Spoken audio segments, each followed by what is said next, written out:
जी, बिल्कुल, जिस तरह आपने कहा कि एनवायरनमेंट इम्पैक्ट असेसमेंट करना बहुत ज़रूरी है।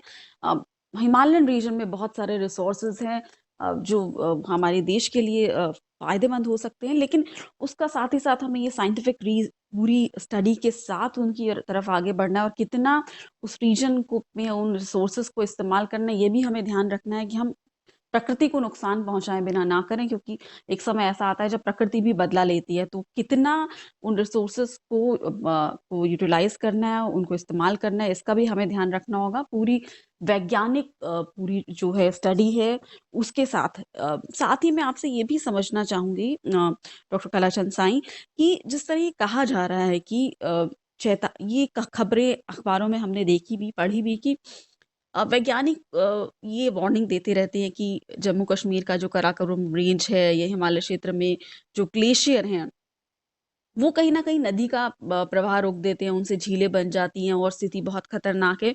तो आप इस लिहाज से ये जो इस रीजन को किस तरह देखते हैं? और क्या अभी इस तरह के ग्लेशियर के बर्स्ट होने की या इस तरह की फ्लैश फ्लड आने की इस रीजन में काफ़ी संभावना बनी रहती है और कितना अलर्ट रहना चाहिए जब इस तरह की या तो लोग वहाँ रह रहे हैं तब और जब वहाँ इस तरह के इंफ्रास्ट्रक्चर प्रोजेक्ट्स को शुरू किया जाता है तब? देखिए ये भी बहुत ही अच्छा क्वेश्चन है। आम जनता के पास इसके थोड़ा सा इंफॉर्मेशन हम लोगों को देना चाहिए when we are working in different national institute in scientific institute. And main thing is that this glacier, is formed only in the high altitude when temperature is low, and in the Himalayan long range of Himalaya, 2,500 kilometer long, 300 hmm, kilometer in the width north south. So entire Himalaya we have lot of glaciers, around 10,000 glaciers. जी। But to study all these glaciers, we really need very concerted scientific effort, a dedicated team and dedicated institute.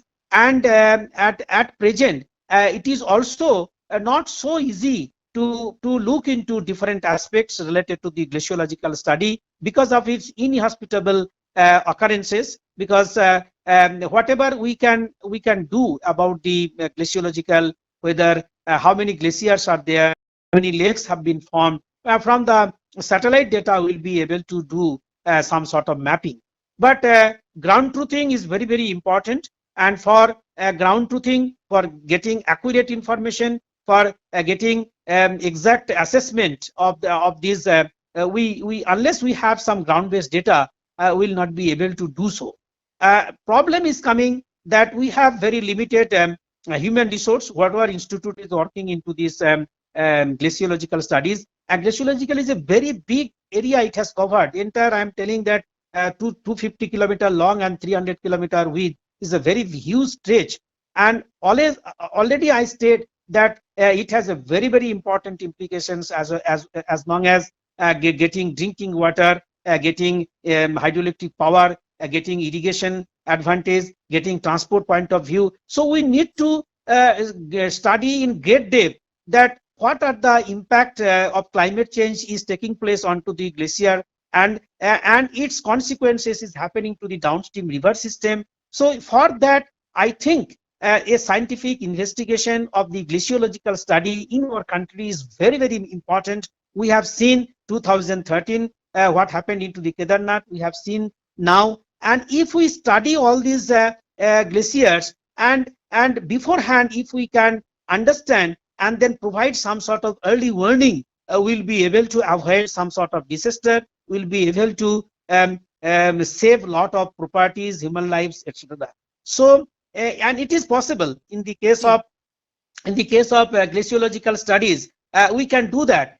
We cannot do in the case of earthquake studies when and how much energy and where exactly will be coming. But जी, we can definitely map the earthquake prone region by seismological studies, by GPS studies, accumulated strain, how much have been there, what are the major faults.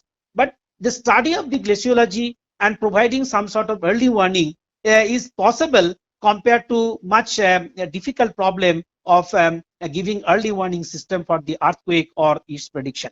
So we should have some concerted effort. We should have some dedicated team, dedicated institute studying the glaciology in Indian Himalayan region.